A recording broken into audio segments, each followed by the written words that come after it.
Ben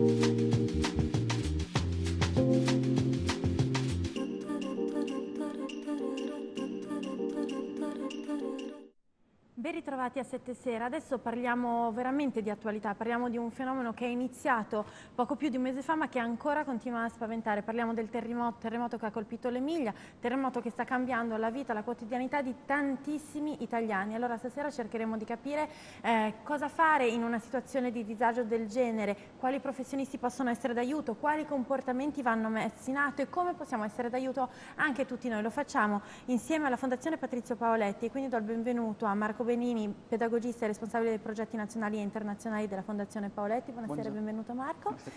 E buonasera e benvenuta anche alla psicologa e responsabile per i progetti nazionali Fondazione Patrizio Paoletti, Tania Di Giuseppe. Buonasera e benvenuta. Buonasera Alessandra. Eccoci qua. Allora, è molto brutto dover parlare di questa situazione che non va incontro ad arrestarsi, perché lo sciame sismico, ahimè, continua, diminuisce, ma la paura c'è, è tanta. È iniziato verso metà maggio con un grosso terremoto, qualche altra scossa. Allora, io inizierei dicendo qualche dato, perché le persone colpite che hanno perso casa, lavoro, dicevo inizio puntata, purtroppo in tanti casi anche tanti cari, sono troppe. Allora cerchiamo di renderci conto, perché le vediamo spesso nei telegiornali ma sentiamo i numeri.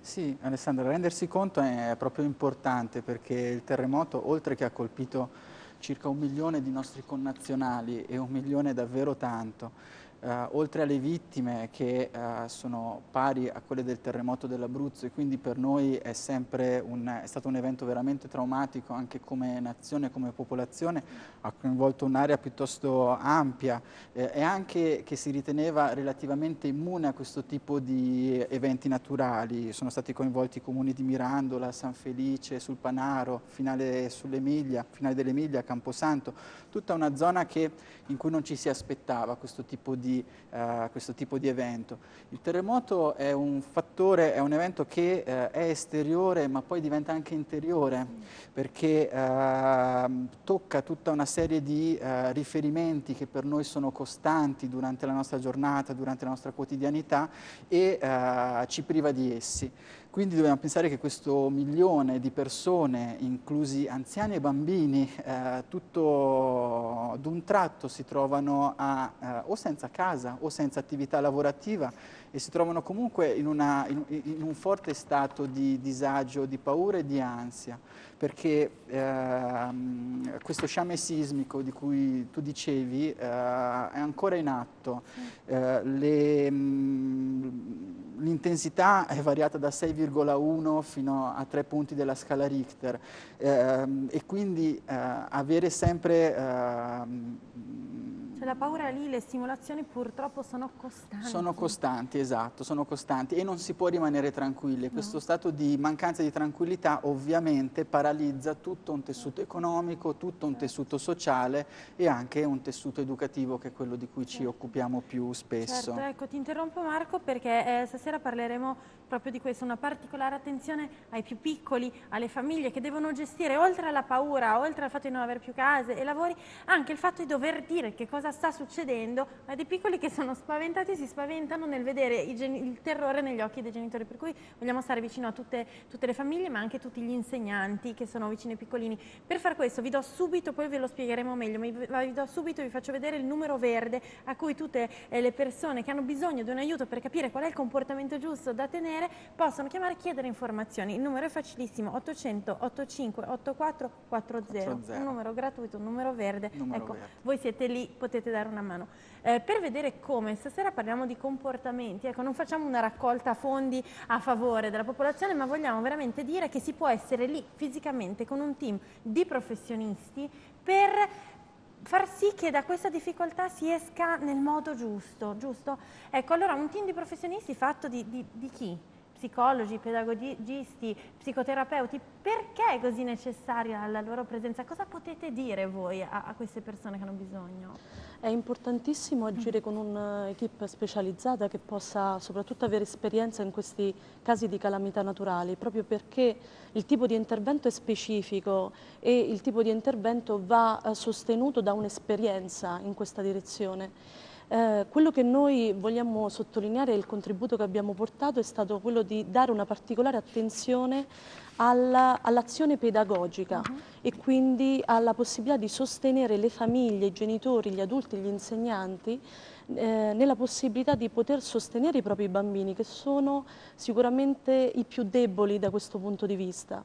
Sono i più deboli in quanto vivono per riflesso e quindi amplificano il disagio, la disperazione dell'adulto. Infatti rispetto a questo l'elemento fondamentale che vogliamo comunicare alle famiglie, agli educatori, è proprio l'assunzione di responsabilità, nell'idea che il bambino imita le nostre emozioni. Il bambino, se sente la confusione, amplifica questa confusione, quindi il bambino si fa portavoce di un sistema più ampio nel quale lui è inserito.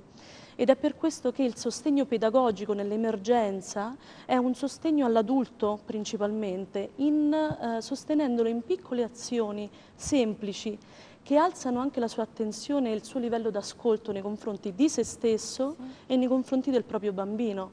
Quindi sottolineerei proprio che l'equipe si focalizza su suggerire, consigliare piccole azioni che riportano all'ascolto, che riportano anche alla pazienza, a cercare di ascoltare il proprio figlio e soprattutto se stessi. Già questa piccola indicazione in qualche modo restituisce all'adulto la propria responsabilità, quindi quanto più l'adulto sarà in grado di gestire le proprie emozioni e di poter ritrovare un ruolo maggiore, tanto più il bambino si rasserenerà.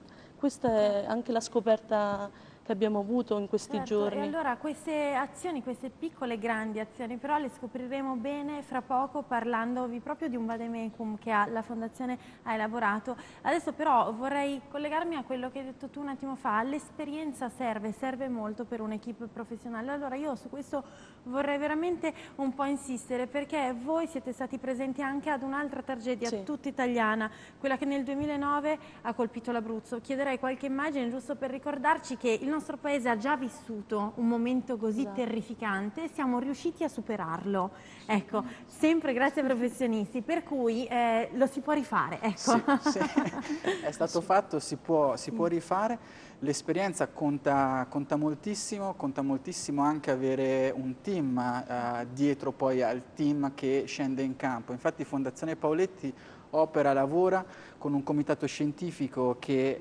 elabora, consiglia, sintetizza tutta una serie di metodologie e di pratiche che poi possono essere applicate. Poi noi abbiamo un'equipe psicopedagogica che scende in campo, siamo scesi in campo nel terremoto d'Abruzzo nel 2009, siamo stati sul campo per circa 90 giorni a fianco delle popolazioni di Ocre. Tra l'altro la dottoressa Di Giuseppe è stata responsabile proprio di quell'intervento, ma siamo stati anche ad Haiti, dove abbiamo dato un supporto alla popolazione locale.